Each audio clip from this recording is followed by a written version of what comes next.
Ça, c'est Libé, enfin Libération, le journal de mes darons quoi. Nous, on est des secondes du lycée Rabelais, ici, dans le 18e arrondissement de Paris. Notre objectif, c'est d'écrire dans Libé.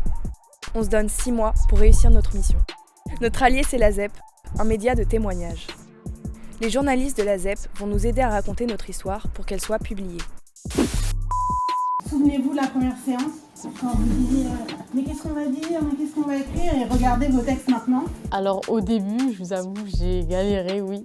En fait, c'était le problème du sujet que j'arrivais pas. On a plein d'idées qui viennent en tête, après on se dit non, pas ça, ça flemme de parler de ça ou autre. Je suis pas autrice, mais la page blanche, je sais pas comment ils font pour avoir ce syndrome, quoi. J'ai plus écrit dans le milieu scolaire, que ce soit à travers des dissertations, etc. Du coup, j'avais quand même une assez bonne base d'écriture, je savais comment former mes textes. Avant, j'écrivais des musiques, des histoires, etc. Mais là, plus du tout. Et ça fait bizarre un peu de tout réécrire, de chercher des bons mots, etc. Ça a été compliqué un peu. J'ai déjà essayé un journal intime, mais ça n'a jamais marché. Je me suis rendu compte que je suis pas le genre de personne à mettre en écrit ce que je ressens. J'étais complètement bloquée parce que je savais pas par où commencer. Mais du coup, grâce aux journalistes, elles ont pu nous aider à faire des plans. Et c'est à partir de là qu'on a vraiment commencé à développer ce qu'on voulait faire.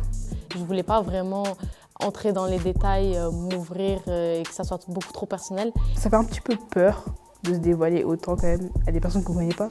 Ça sort de ma zone de confort. Ça change. Je pense que déjà c'était important pour nous de nous exprimer à travers nos textes, déjà pour s'ouvrir à nous-mêmes, nous comprendre. Peut-être que certaines ont vécu la même chose que nous.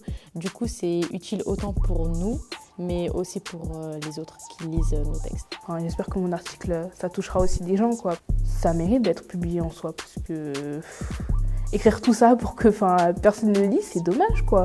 Ça parle de choses importantes, de choses sérieuses, et puis voilà.